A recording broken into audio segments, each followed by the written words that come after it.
You know what one of the biggest traps people fall into when dating? Being nice. And before you start thinking, wait, isn't being nice a good thing? Let me be clear. It's not about being rude, cold, or dismissive. It's about understanding that being overly nice is often just another way of seeking validation. And the moment you start looking for validation, you lose power in any relationship.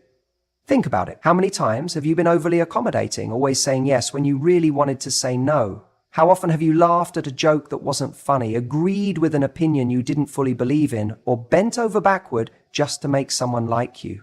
This isn't kindness. This is fear. Fear that if you don't please him, he'll lose interest.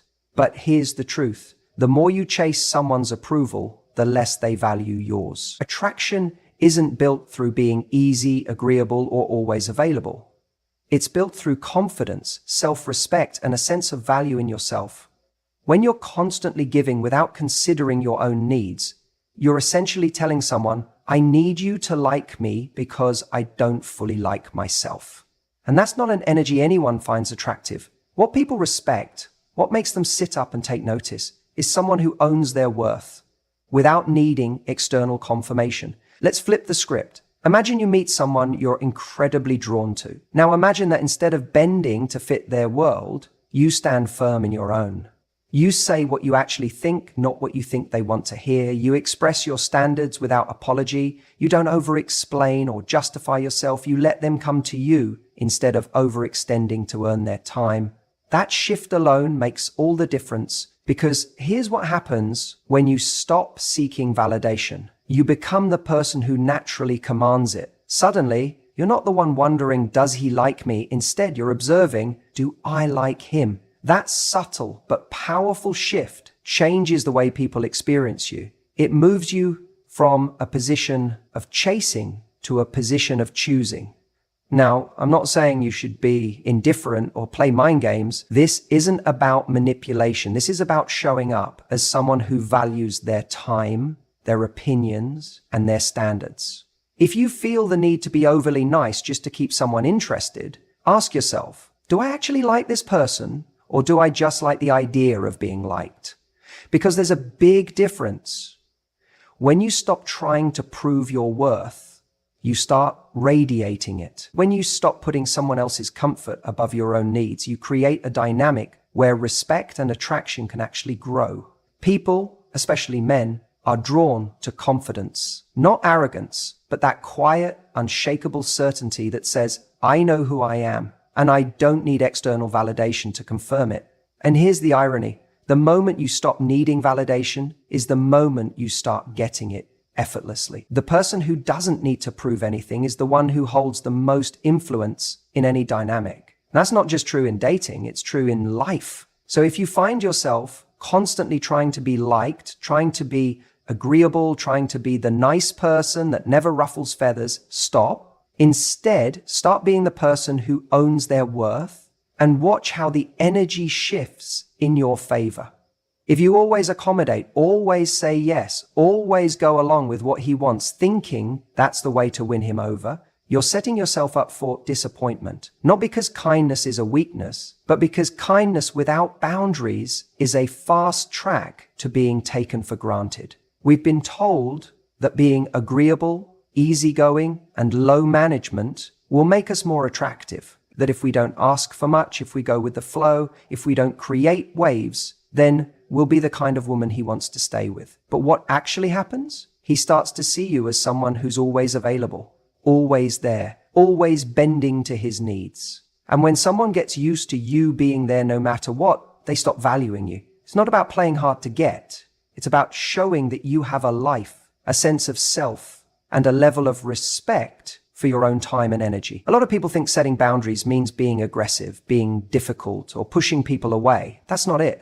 A boundary is simply saying, I respect myself enough to communicate what is and isn't okay with me.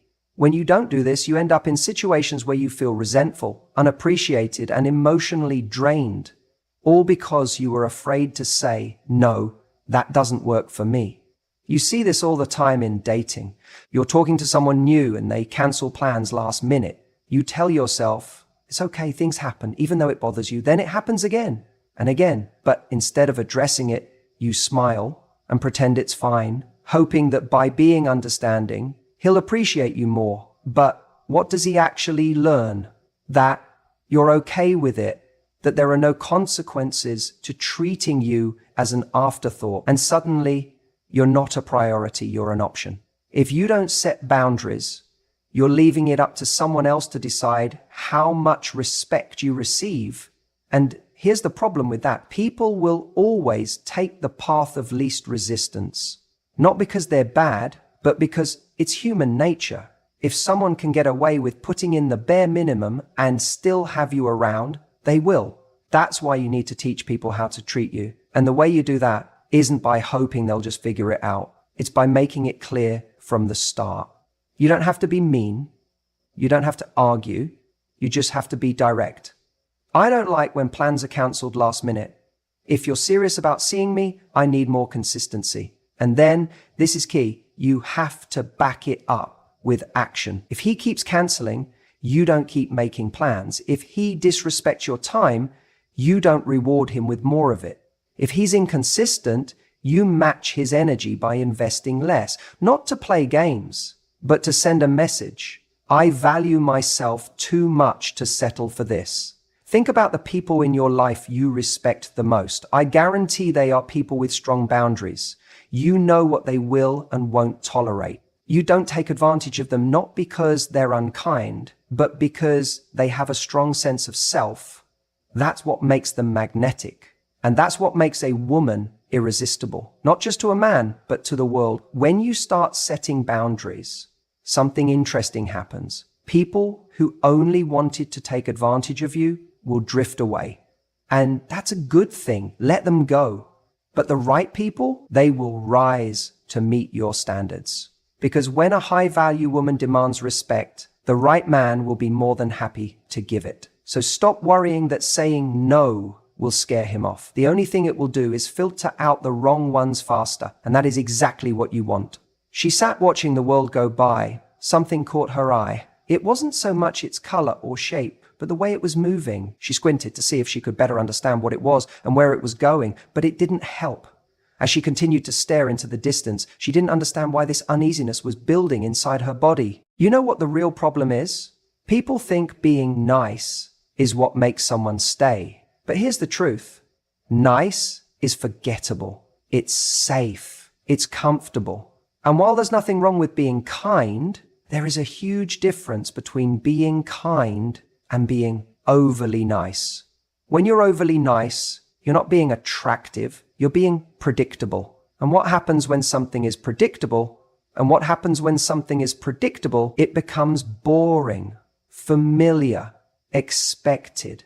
And once that happens, the excitement disappears. The curiosity is gone, the challenge vanishes, and so does the attraction. The key is not to be mean or difficult, but to be playfully challenging. Because here's the secret. People don't fall for those who are just nice.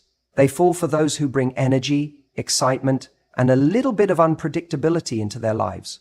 When you challenge someone in a playful way, you create tension. The good kind of tension that keeps them engaged, that keeps them on their toes, that makes them think, I can't quite figure this person out. And that's exactly where you want to be. Imagine a guy takes you out on a date and he's telling you about his latest gym routine, how much he lifts, how disciplined he is. Most people would respond with, wow, that's amazing.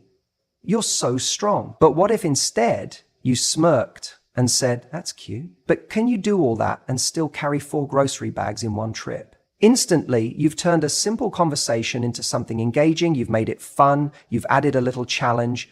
And in that moment, he sees you as someone different, not someone who just agrees with everything he says, but someone who plays along, who keeps the energy up, who makes him want to impress you even more. Think about it. When was the last time you truly felt captivated by someone who was just nice? You don't remember those people because they didn't make an impact. What you remember are the moments where someone sparked your curiosity, where someone made you laugh, where someone didn't just hand you their approval, but made you earn it. That's what being playfully challenging does. It makes people want to step up, to show up, to keep coming back for more. Now, some people hear this and think, but I don't want to play games. And that's the mistake. This isn't about games. It's about chemistry. It's about showing up as someone who isn't just there to please, but someone who has her own energy, her own presence, her own spark. Because the moment you start adapting yourself just to keep someone happy, you're no longer being you. You're being what you think they want, and that is never attractive. Here's what happens when you bring a little playful challenge into your interactions. First, you immediately stand out. When everyone else is nodding and agreeing, you're making them think. Second, you create a dynamic where the other person actually has to put in effort, and effort is the foundation of attraction. The more someone feels like they have to earn your attention, the more they value it. And third, you become the kind of person who makes every interaction feel like a little adventure. Not just a conversation, but an experience. The best relationships aren't built on politeness, they're built on connection. And connection doesn't happen when you're constantly saying yes and playing it safe. It happens when there's tension, when there's laughter, when there's a feeling of, what's this person going to say next? That's what keeps things alive. That's what keeps attraction growing. So stop thinking that being nice is what's going to get you the relationship you want. Stop believing that if you agree with everything he says, he's going to wake up one day and realize you're the one. That's not how it works. You don't want to be the woman he forgets about. You want to be the woman who keeps him coming back. And that doesn't happen by being nice. It happens by being unforgettable. Think about how much energy you give to people who don't give it back. How many times have you overextended yourself, trying to prove your worth to someone who is only half invested? How many times have you made excuses for someone who isn't prioritizing you? It's an exhausting game. And worst of all, it's one you'll never win. Because when you give everything to someone who isn't reciprocating, you don't look valuable, you look desperate. And here's the truth. The people who are worth your time will never need convincing. They will never make you feel like you're constantly chasing their attention, their effort, or their love. The second you start to notice that you are the one always initiating, always planning, always trying to bridge the gap, that's the moment you need to stop and reassess. Because this isn't about whether they like you enough. It's about whether they respect and value you enough to show up the way you deserve. We tend to get caught up in this idea that if we just show them how good we are, how caring, how loving, how supportive, then they'll wake up one day and say, wow, I should appreciate this more. But that's not how attraction works. That's not how respect is built. If someone is only half invested and you keep over-delivering, all you're teaching them is that they don't need to step up because you'll do it all for them. They don't need to call because you'll be the one reaching out. They don't need to make plans because you'll always be there, waiting, available. You become a safety net instead of a priority. Now, let's flip this dynamic. Imagine for a moment that instead of investing in people who aren't showing up for you, you only gave your time and energy to those who matched your effort. Imagine what it would feel like to be met with the same level of enthusiasm, interest, and commitment that you bring to the table. Imagine what it would feel like to know that when you step back, the other person steps forward, not disappears. That's what high-value people do. They don't convince, they don't beg, they don't lower their standards to accommodate someone's bare minimum. They recognize the imbalance early and they act accordingly. And the way you act accordingly is by matching effort. If he texts you sporadically, stop being the one who always follows up. If he only makes last-minute plans, stop saying yes every time. If he takes you for granted, show him what it feels like when you're no longer an option on his terms. Not in a game-playing, manipulative way, but in a self-respecting, confident way that says, I invest in those who invest in me. Now, some of you might be thinking, but what if he's just busy? What if he doesn't realize? What if he just needs a little more time? And to that I say, stop making excuses for people's lack of effort. Busy people make time for what they care about. Confused people figure it out when they want to. And if someone truly values you, they won't need repeated reminders to treat you right. We have to stop clinging to potential. Potential is a dangerous thing to invest in. because it's not real. It's just a version of someone that exists in your head, not in reality. The only thing that matters is how someone is showing up right now, not who they could be, not who they might become if they just realized what they had, who they are today. And here's where this gets even more powerful. When you stop over-investing in people who are under-invested in you, you create space for the right people to come in. You create space for relationships that are balanced, fulfilling, and healthy. Because every time you hold on to the wrong person, you delay meeting the right one.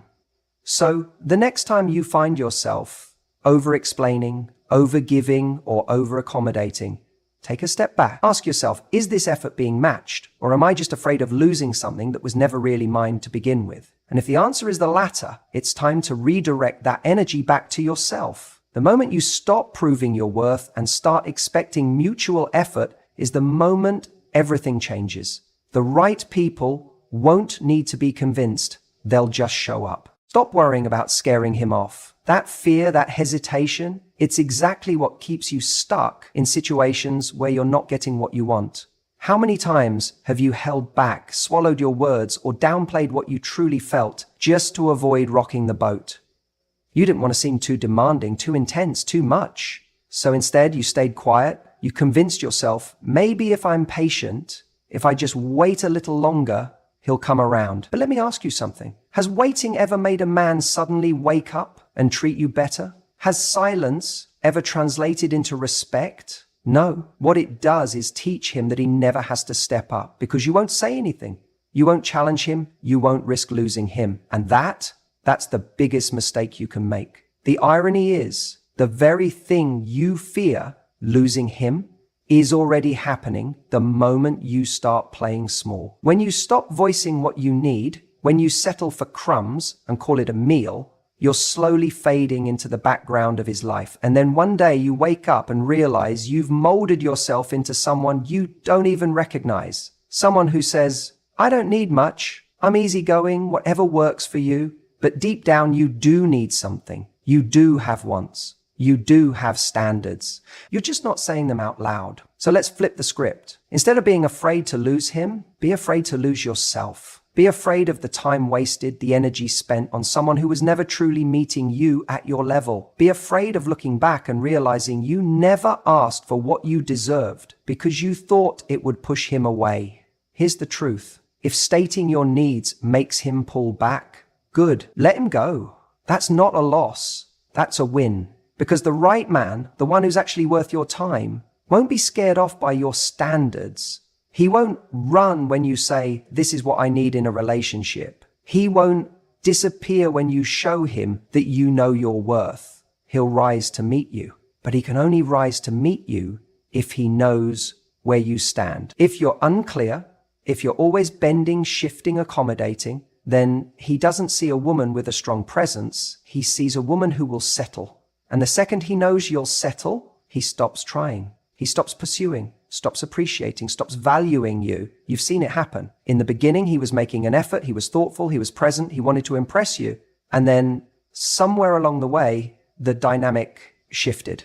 He got comfortable and you let things slide. You told yourself, it's fine. He's just busy. He's just stressed. I don't want to pressure him. But deep down, you felt it, that slow erosion of effort. The unanswered texts that used to come instantly, the dates that turned into last-minute plans, the energy that once pulled you in, now barely holding on. And what did you do? You tried to make up for it. You became more available, more understanding, more accommodating. You put in extra effort, thinking it would balance things out. But it never does it? Because attraction doesn't work that way. You can't overcompensate for his lack of effort by giving more. That's not how you create desire. That's how you train him to do less. If he's interested, he'll show you. If he values you, he'll make it known. And if he doesn't, if you're constantly left wondering, analyzing, making excuses for him, then he's already made his choice. You're just refusing to accept it. So stop fearing the wrong thing. Stop fearing that asking for what you want will push him away. Instead, fear what happens if you don't. Fear waking up one day and realizing you've spent months, maybe even years, waiting for someone to treat you right when you could have been with someone who already knew how. The right man won't need convincing. He won't need testing. He won't need you to prove why he should treat you well. He'll do it because he wants to. And if that's not him, then you walking away is not a loss. It's a lesson for him and a win for you. A high-value woman doesn't rely on being nice to be loved. She isn't trying to impress by being agreeable, by always saying yes, by over-giving, or by suppressing her own needs just to make someone else happy. She operates from a place of deep self-respect, and that's what makes her magnetic. When you truly understand your worth, you stop chasing. You stop trying to earn someone's love like it's a prize for good behavior. You realize that love isn't about proving you're worthy. It's about recognizing the right fit, and that requires knowing who you are and standing firm in it. When a man meets a woman who has this level of self-respect, he senses it immediately. It's in the way she holds herself, in the way she speaks, in the way she doesn't anxiously fill every silence with words just to maintain his attention. She doesn't try to be everything he wants just to keep him interested. She isn't afraid to voice her opinions, even if they're different from his. She challenges, she teases, she engages, but never at the cost of her own authenticity. That's what makes her unforgettable. Too often I see amazing women lowering their standards because they think that's what it takes to keep a man. They accommodate, they compromise in ways that leave them feeling empty. They stay silent when they should speak up. And what happens? They become easy to take for granted. The more you shrink yourself to fit into someone else's life, the less they value you. The truth is, attraction isn't about how much you do for someone. It's about the energy you bring into the dynamic. A high-value woman isn't trying to win someone over. She shows up fully as herself, and she expects that same level of investment in return. This isn't about playing games. It's not about pretending to be aloof or uninterested. It's about knowing that your time, energy, and love are precious. A woman with this mindset doesn't wait by the phone. She doesn't tolerate inconsistency, and she doesn't waste her time with someone who isn't showing up for her in the way she deserves. If he's interested, he'll show it. And if he's not, she's already moving on because she understands that the right man will never make her feel like she has to prove her worth. Men are naturally drawn to a woman who values herself. It's not because she's playing hard to get. It's because she genuinely has a life that she loves, standards she upholds, and a sense of self that isn't dependent on whether or not someone chooses her. She's not afraid to say no. She's not afraid to walk away if something isn't serving her. And that energy, that confidence, creates an irresistible pull. It tells a man, I choose to be here, but I don't need to be here. And when a man knows that he has to show up in a meaningful way to be part of her life, that's when he steps up. So many women believe that being nice is their biggest asset. But let me tell you something. Niceness without boundaries is not kindness. It's self-sacrifice. And when you make yourself smaller just to make someone else comfortable, you send the message that you don't see your own worth. But when you carry yourself as someone who has something valuable to offer, not just in a relationship, but in life, you change the game. You stop attracting men who only take, and you start attracting men who recognize and appreciate what you bring to the table. If you want to be truly magnetic, stop trying to be liked and start being respected. Stop saying yes to things that don't align with you. Stop tolerating mixed signals. Stop playing small. The woman who isn't afraid to show up as herself, boldly, confidently, unapologetically, that's the woman who commands presence. That's the woman who isn't forgotten. That's the woman who gets the kind of love that's built on something real. And that's exactly who you have the power to be.